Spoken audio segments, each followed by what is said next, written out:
wonderful turnout, not just in here in the audience, but throughout the country. Well, this is such a monumental event. What you're trying to do is really trying to create change, not only in educational institutions, but trying to enhance the education of Latinos. And that's so important. It is indeed. I mean, it's about raising awareness. It's about encouraging and motivating young people. If we could just simply convince one person today that today is the beginning of the rest of your life and that you're going to work hard in school and access higher education, then we've had a successful summit. Well, I have to say we have something in common. We're both from the East Coast, and I know it was mentioned that you served in universities back there. I'm curious, are there practices in terms of curriculum, education that you found worked that you would like to implement here? Well, I was attracted to come to Cal State San Bernardino. I had worked previously in the CSU. I'm the vice chair of the board of HACU. The fact that San Bernardino has played such a very important role in the Inland Empire really motivated me to come back to California and to provide the leadership and to really become a member of this wonderful, very warm university community. What's the vision that you have as you take on this new responsibility as president of the university? Are there certain things that you have in mind that you want to change, certain things that you want to implement? We want to increase graduation rates. We want to continue to increase the number of our graduates who go on to graduate school, PhD, law, medical school. We want to increase the number of students in our P-12 feeders throughout the Inland Empire who graduate from high school and who are ready to do college level work. And so those are some of the goals that I have and that we have as a university community. Next year we're going to begin a strategic planning process where we'll look at our mission and vision and values. We have a wonderful university community. Service is part of our DNA, and we're here really. We're an anchor institution. We're stewards of place, and this is really the people's university. Unfortunately, when it comes to Latinos, the numbers aren't what we would like them to be. We are still seeing a lot of individuals that aren't graduating, that are not finishing high school. What do you think is the biggest challenge that we're facing? Well, poverty and its manifestations really impact poor people in general, and of course, Latinos as well. Many Latinos come from low-income families, and that's a real challenge. I think it's, as I discussed earlier, we need to impact early childhood education. We need to make sure that every child, every Latino child, has access to universal pre-K, that we assure that students by the third grade are reading at the third grade level. We're going to have a workshop this afternoon on college readiness. We're going to talk a little bit about some of the strategies that we want to employ to assure that by the third grade, students are able to read at the third grade level and do math at the third grade level. And that in itself will, I believe, improve high school graduation rates. I'm a proponent of the Common Core standards. I think that will improve the performance of Latinos in high school. We need to encourage our Latino students and members of other historically underrepresented groups that indeed college education is really almost the only choice you have in today's world. Being that early childhood education is so important, does that mean having conversations with these educators that are teaching our young students? Absolutely. Faculty development is very important. Encouraging not only encouraging our teachers, but also educating our parents and providing, that's where PIQUE comes in, Parent Institute for Quality Education, and other church-based organizations or faith-based organizations, so that we can encourage our parents to work with their young children, to monitor their schooling, to seek help out early on so that students stay on track throughout their elementary school experience. Thank you so much. Congratulations again. We look forward to seeing all the wonderful things you're going to accomplish here. Great. Well, where are you from the East Coast? New Jersey. Great, great. Thank you Much. again. Thank you for being here. Congratulations. Well, so that was exciting.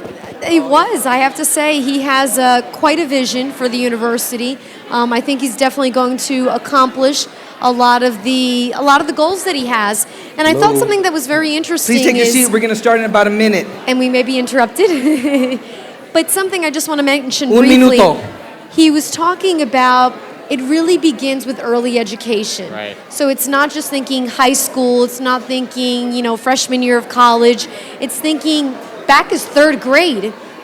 Right, and I mean, you could see the whole panel in that last one. I mean, you could see the people's emotions during Josie Gonzales' story about, how she really wanted to move forward and they were holding her back, but in reality, she pushed and propelled herself forward, and you could see people really taking away from that. I think they could some relate to inspiration. it. Yes. I think that's what was the most important thing. And I think something that you just highlighted in this last panel, there was a consistent theme of challenges that everyone was able to overcome. Right. Yeah, very good, very good.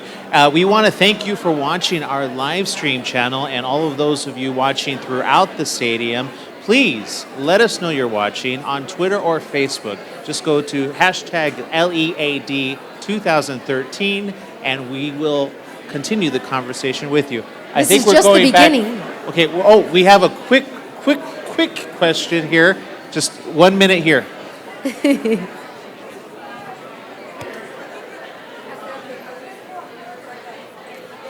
And I have the honor of being with the 2013 lead honorary chair, or madrina de honor, Josie Gonzales. Congratulations. Thank you so very much. Thank you so much for joining us. I have to say, when you spoke, you really brought people to their feet, literally. And it was just so, you spoke from the heart. It was very passionate. You talked about your humble and difficult challenges as you were growing up. What do you think motivated you to accomplish so much? The word no. No is an extremely powerful article that you come across in your life, whether it's in business, whether it's in education, whether it's in a marriage. The word no, you can't succeed, it won't happen, no one's done it before. Those are very strong obstacles that end up in the heart of individuals, motivating us to move mountains, to push thresholds beyond what we ever thought was possible. What would you say? I mean, for so many, that word no can either motivate you to do the impossible or discourage you and stop you from doing everything that you're capable of doing. So what would you say, some words that you would share with students? What should they do? How do you move forward when there are so many things that seem to be going against you? That's a great question and segue to success. I will tell you that many times when we grow up, we lose that energy that we counter when our parents tell us no. I mean, how many times did your parents say, don't touch that, don't do that, don't say that, and you went out and did it anyway? Well, I'm going to tell you that in the adult world, when you are told no, you go out and you find a way. You make a way. You go around, over, under, over, whatever it's got to take for you to achieve your goals. No one's going to hand you the world in a beautiful basket or that proverbial bed of roses. What you do is you go make your hand basket and you make your bed of roses through hard work and effort. And every time someone says no, it's okay. You just figure out a better way to do it. Ms. Gonzales, thank you so much. I feel like I should stand up again and applaud you. So thank you so much for being with us and sharing all of your wisdom. Thank you so much for having me, y que la lucha continúe en todas las almas de nuestra juventud, porque triunfar por medio de la educación es de veras saber vivir. Gracias. Muchas gracias. Well, I just had the pleasure of talking to our madrina de honor for the 2003 lead honorary She's the lead honorary chair, and she was just simply inspirational. And I think in just a few moments, we're going to continue with the summit. Aaron is joining me. I think we're about to start. Ready to go right back. So let's stay tuned right here to Dr. Murillo as he continues. Thank you so much. Okay, please take your seats. We're a little bit behind on time. Okay. So let me introduce to you our next speakers. Actually, I'm going to introduce to you first Dr. James Fenelon, who will moderate our Arizona update. Dr. Fenelon is professor of sociology and director of our Center for Indigenous People Studies at California State University, San Bernardino. My cola, my good friend, all yours, James. Please give him your attention. Pilamaya Kola Morillo. Ao mitako yepe. Greetings, my relatives, indigenous nations, and all peoples of the Americas. Ampetu washte. Buenos dias. It is a good day and my honor and pleasure to introduce to you an educator, a cultural warrior, a creative scholar and activist, originally from Los Angeles, through the Midwest, and now operating on the front lines in Arizona as a prelude to assaults on diversity in the United States, which we of indigenous descent know so well. Hegemonic suppression of our communities, our histories, our ways of life, our rights to educate our youth, the next generation, and indeed for the following 7 generations. In schools and universities, in the cultural sovereignty of our origins in the Americas, the food we eat, the leaders we respect, and the beauty of our ancestors. I present to you Professor Roberto Dr. Cintle Rodriguez.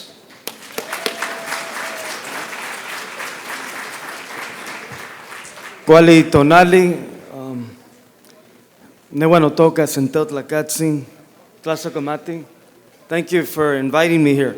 I'm going to make a presentation that normally takes 3 hours. You're going to get 10 minutes. So if it sounds incomplete, it is. But let me see if this thing, yeah. You know, in Arizona, it's illegal to teach what I'm going to show you right now. And we're going to end with something that's also illegal. It's bizarre. I mean, we're living in a different state, different century. You know, seems like a different era in Arizona. That which is in front of you, I feel awkward because I know it's behind me. But it's in Arizona, to teach the idea of what it means to be human is basically what's on the left. In Lakesh, Pancheve, Unapku. In my classes at the university, that's at K through 12, I teach what's on the right also.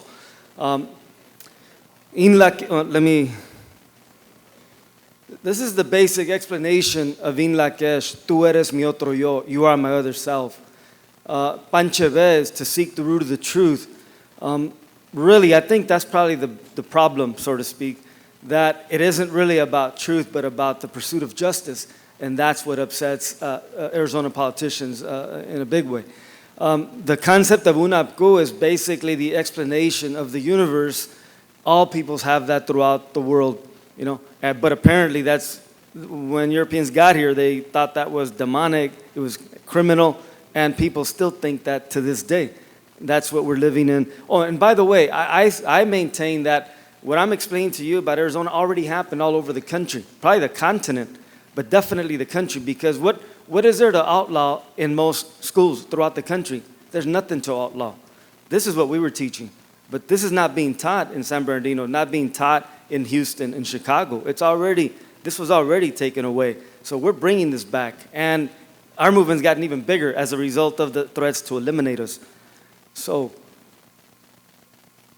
I'd like to leave with you the idea that in what we've done in Arizona is create a resistance creation culture.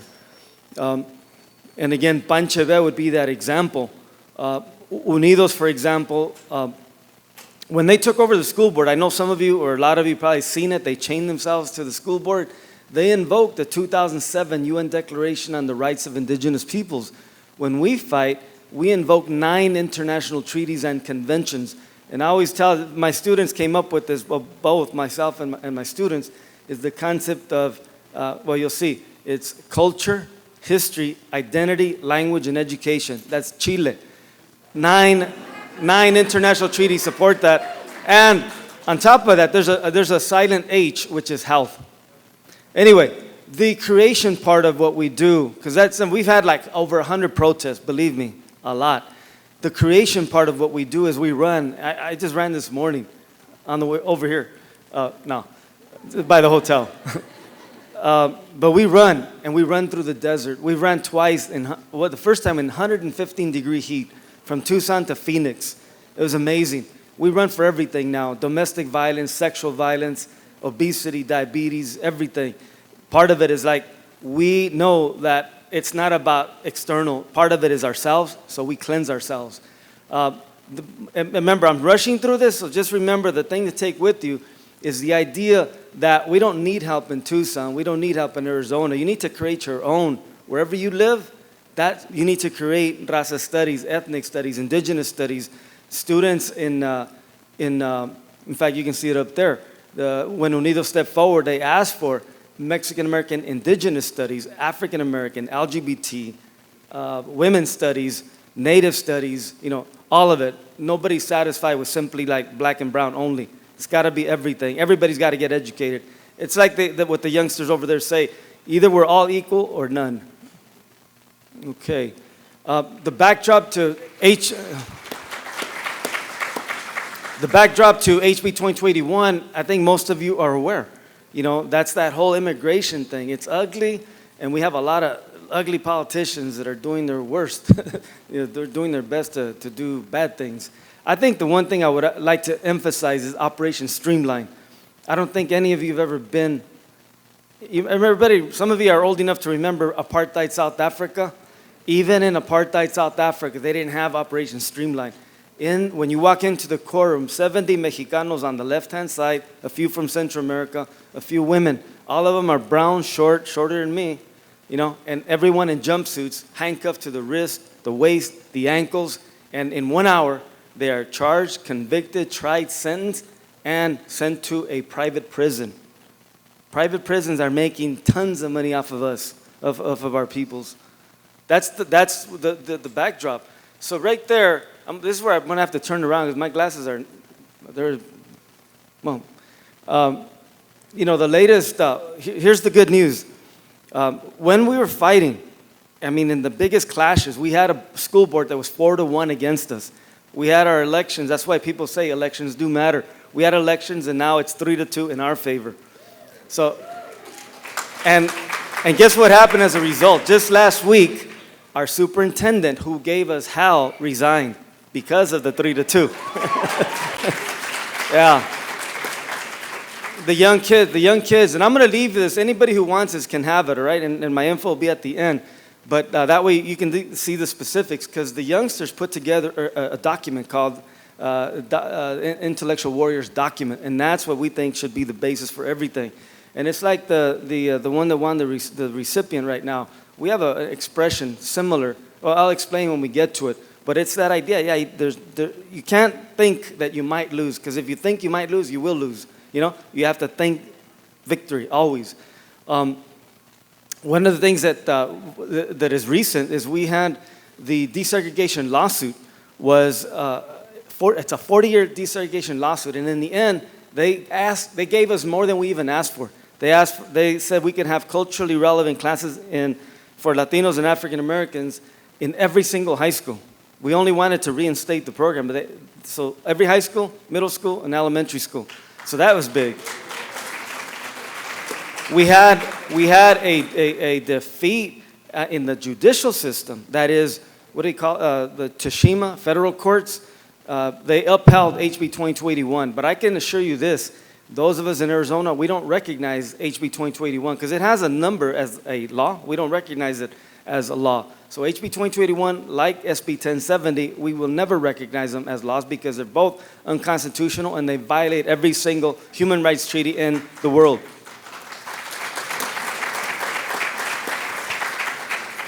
So it's subject to appeal, but the thing that we tell everybody, it doesn't matter what the courts say, it's what we say.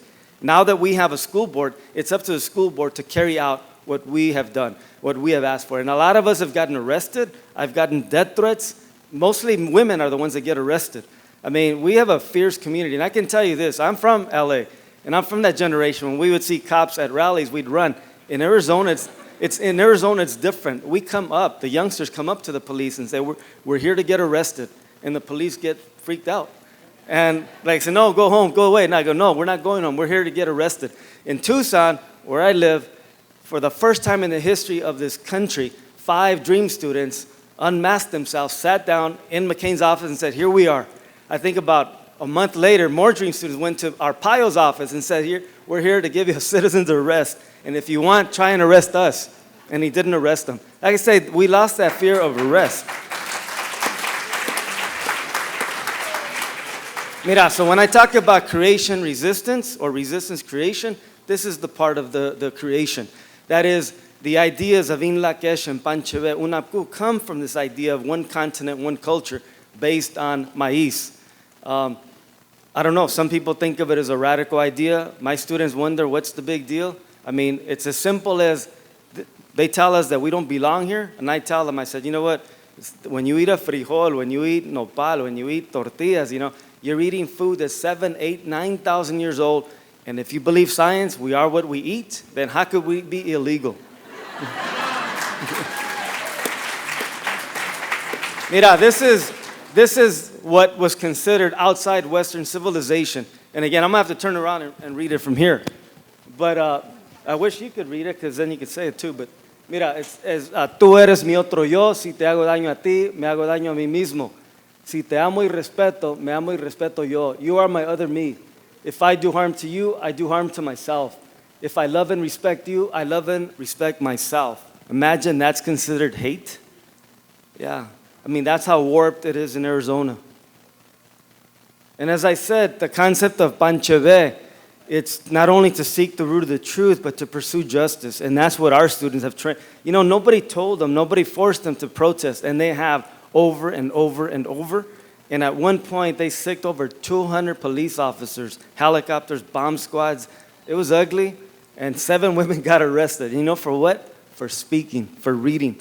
I think one of our elders began with, the Martin Luther King's, his talk from Mississippi jail. Yeah, powerful.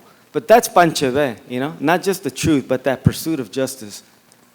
Oh, I'm sorry, if you look at the bottom, see, I've been a journalist for 40 years, and we have a journalistic ethic called Don't Believe the Hype. It's also hip-hop. In academic circles, we call it critical thinking. Unapku, they say that there were gods and devils and all this stuff. Unapku, that's the symbol, the representation of Unapku, not a statue, but a mathematical principle. Our peoples were scientific, astronomical. I mean, I think all the engineers and science, everybody knows that, totally mathematical. But again, they were living in the dark ages, and some are still living in the dark ages. And this is the most awesome thing. This is part of our heritage. I mean, I don't know, some of you may think of it's somebody else. No, it is part of ours. That one continent, one culture is basically the Maya Nahua culture. The Popol Vuh, if you look at the bottom, they found these murals in San Bartolo, Nacbe, and El Mirador that are over 2,200 years identical. It's identical to what we know as the Popol Vuh that was written in the 1700s. So, we have our histories written down. Even though they burned everything, as I would tell my students, you can burn pages, you don't burn the knowledge. So, we still have that. So this is what they're against. They don't want us to teach that. They're okay if we teach our students that Columbus showed up and created us, apparently. Anyway, if we tell them that, wait a minute, there was Tenochtitlan, there was Teotihuacan, In other words, they don't want that. That's considered other people's history. And we say no. And that's why our students fight. And once they have that knowledge, it's like Cesar Chavez used to say, you can't uneducate someone once they're educated.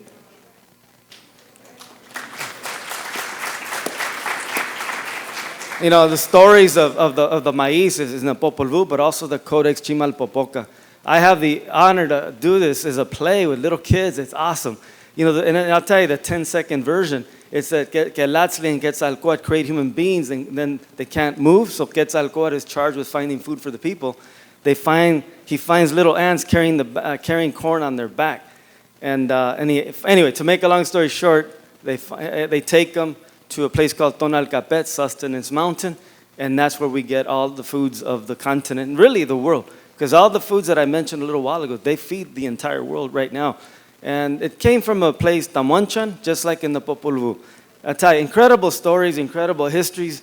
All peoples have stories. That's why in our students, we don't teach them to hate Greco-Roman culture. It's the exact opposite. We are being told that our culture, there's something wrong with ours. Again, so still to this day, there's nothing wrong with Greco-Romans, etc. Anyway, this is the concept, like I said, because I might run out of time. If I do, at least this is the concept I want you to go away with, because that's what I was hearing a little while ago. The concept of men, okay, and not in English, okay, but in the Maya Yucatec language is creer, crear y hacer. That's to believe in something, and then to create, and then to follow through. It's that idea, like I said, when all these decisions, some of the people were running around, moping around that we lost. I said, no, we didn't lose. We won. And I'll tell you, and so it's up to us to define that victory, carry it through, and be relentless about it. Because if you believe, I guess that's what I was saying, if you believe you lost, we do lose. Time? Yeah. Okay, so I'm going to just run, I'm just going to just go all the way to the end. And I said, no explanation, just go to the end. These are these concepts. And again, you're welcome to them. Mira, this is one of our elders being escorted out. And we have to adopt the language of human rights, indigenous human rights throughout the world. It's not random stuff. And that was considered illegal. They forced one of my colleagues, a teacher, take that down. Again, it's considered illegal.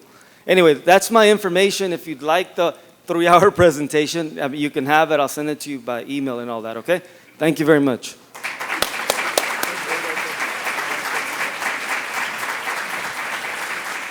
Thank you, gentlemen. We appreciate the update.